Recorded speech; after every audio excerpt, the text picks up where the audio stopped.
Find myself St. John Cemetery here, Queens, New York.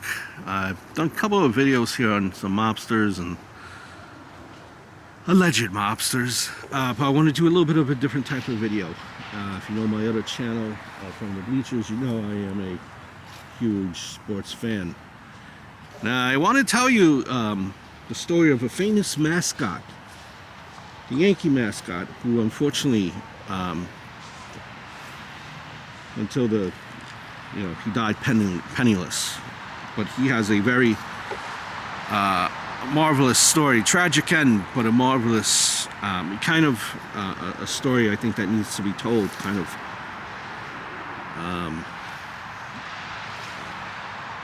it needs to be told.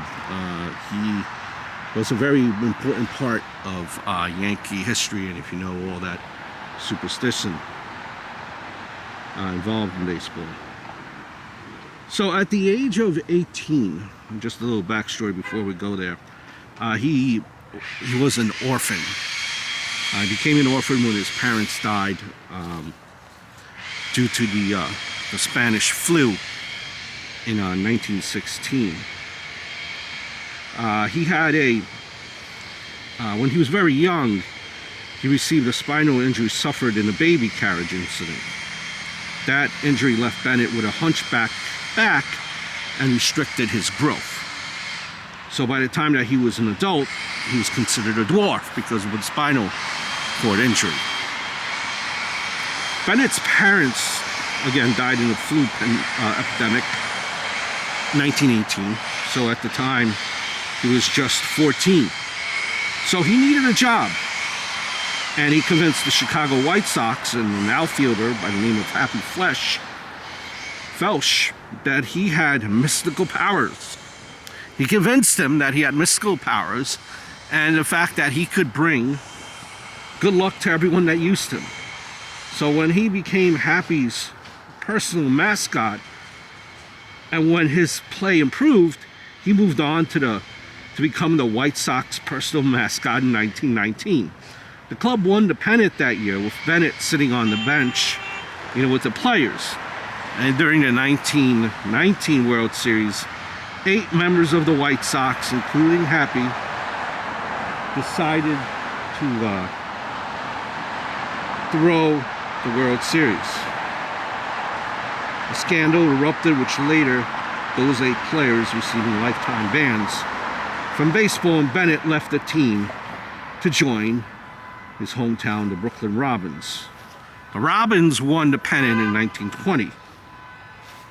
But after participating in the first 3 World Series games, both the second and the third being Robins victories, Bennett wasn't invited to join the team of Cleveland. The Robins went on to lose the next 4 games in this series to the Indians. He soon left the team, citing lack of trust.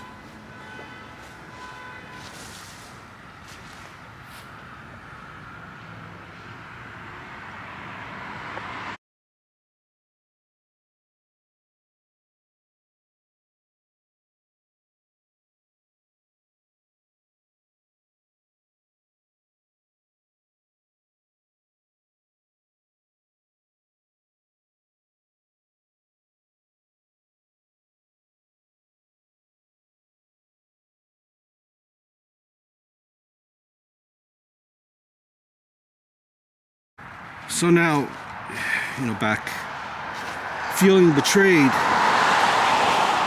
he left the team, right? And then became the bat boy for the New York Yankees at the request of Jacob Rupert. He was considered to be a good luck charm by the members of the club and became a well-known celebrity in New York.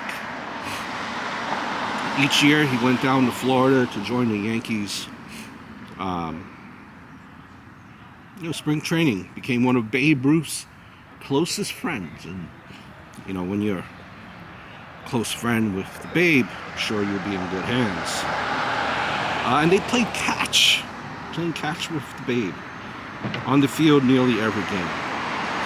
Close confidant of manager Miller Huggins, Bennett usually sat next to Huggins during Yankee games, and he would point out issues that he's seen on the field. The first bench coach, today's baseball. By 1927, he was working out with the front office organization, organizing transportation for the team, coordinating luggage transfers during road trips, duties now associated with a travel secretary. And as a member of the storied Murderers Row, Bennett wore tailored suits and bright colored ties, benefiting his status as the Yankees' luckiest bat boy. He was living the life. In 1932, however, unfortunately, he was hit by a taxi on a New York City street, suffered broken leg, other injuries, and he never really recovered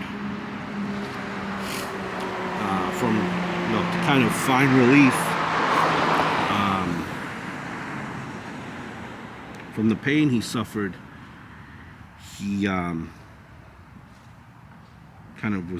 he started to abuse alcohol, and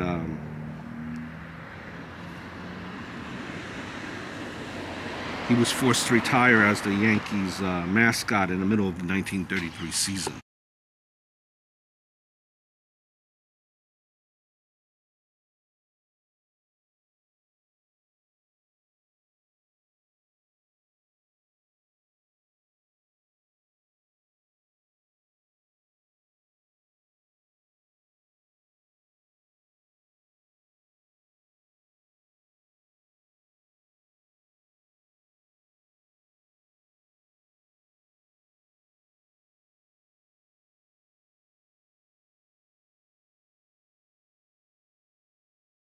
Tired.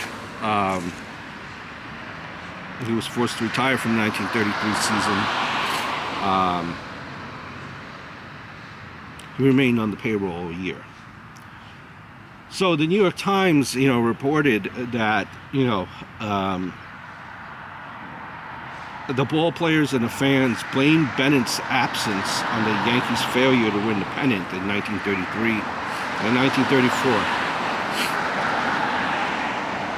In January of 1935, Bennett died penniless in his room. It's a lodging house in Manhattan, 84th Street. Cause of death was ruled as alcoholism.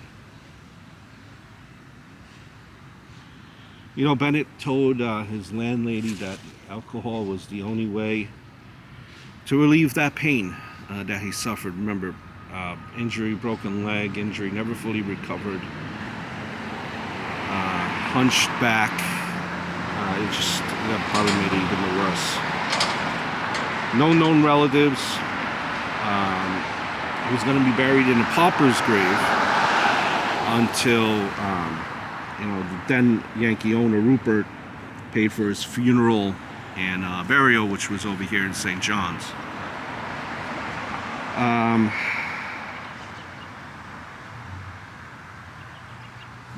Just recently, I don't know why. I don't know what exactly happened, but he was buried, but never given a plaque.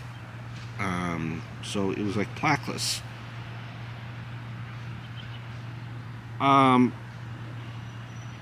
In 2020, the Yankees actually, not the Yankees, but a monument company donated a stone for his grave, which has been unmarked for quite the longest time, since his burial, over 70 years.